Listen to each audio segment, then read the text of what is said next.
The call came at midnight. My neighbor's voice was low, urgent. "There are people in your house." For a moment, I thought they had the wrong number. My place was locked up tight, alarm set, impossible to get into. I was out of town on a business trip, but when I pulled up my security cameras on my phone, my stomach dropped. The living room lights blazed, music thumped from speakers I hadn't left on, and there they were, my parents, my brother, my cousins, laughing, drinking, raising their glasses like they owned the place. Not guests, not victims, intruders.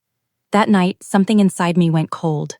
That house was my victory, my first real win. Every brick, every square foot paid for by me. No handouts from my parents, no smug advice from my brother. I kept it secret for a reason. I knew if they found out, my father would call it luck. My mother would say I should let my brother stay there, and my cousins would roll up with their suitcases ready to move in. It was mine, my sanctuary, my proof I didn't need them.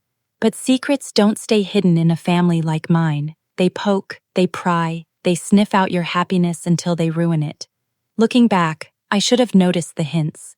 My mom dropping the street name in casual talk. My brother smirking, asking how much money I was really making these days. My dad saying, "Don't forget, family comes first," with that look in his eyes. I brushed it all off, wanting to believe I was finally free. But then I saw them on my camera feed, wine glasses raised, my father's arm lifted high, my mom clapping along, and I knew they hadn't just found my house, they had claimed it. My life, my success displayed like a trophy. I didn't call them, I didn't yell through the speakers. That would have been weak. Instead, I called the police, calm, steady. "There are intruders in my home," I said. "Can you identify them?" the dispatcher asked. "Yes," I replied. "They're my family." The cleanest lie I've ever told. Because that night, they weren't family, they were trespassers. And I wanted the law, not my anger, to deal with them. I stayed on the line as the officers arrived, watching in real time as the party crumbled into chaos. My brother tried to sweet-talk his way out. My dad barked orders demanding the respect he didn't deserve. My mom's face crumpled, tears streaming as if she were the victim. But the officers didn't buy it. They saw what I saw: unauthorized entry, unauthorized celebration, unauthorized lives bleeding into mine. One by one, they were escorted out. The laughter died, the music stopped, silence filled the house. But I wasn't done. The very next morning, I filed for a restraining order. I documented everything: the break-in, the footage, the police report. My lawyer made sure every word was airtight. Trespassing, property damage, violation of privacy. I didn't yell at them. I didn't give them the satisfaction of a fight. I let the system crush them for me. The real showdown came later, when my mother called. Her voice shook. "How could you? We're your family." I let her cry, let her ramble. When I finally spoke, my voice was steady.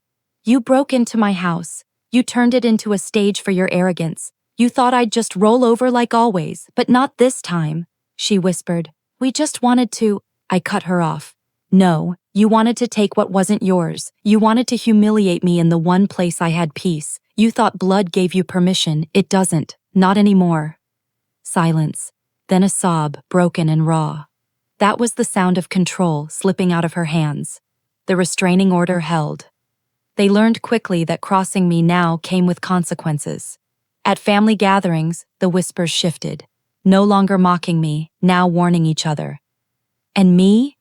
I finally walked through my front door without fear, without their entitlement pressing down on my walls. The cameras are still there, not because I'm scared, but because I like the reminder. I like to see the night their laughter turned into panic, the night my house became mine, not just in paperwork, but in truth. They thought betrayal would break me. They forgot. I don't bleed in public, I plan, I wait, and when I strike, I don't miss.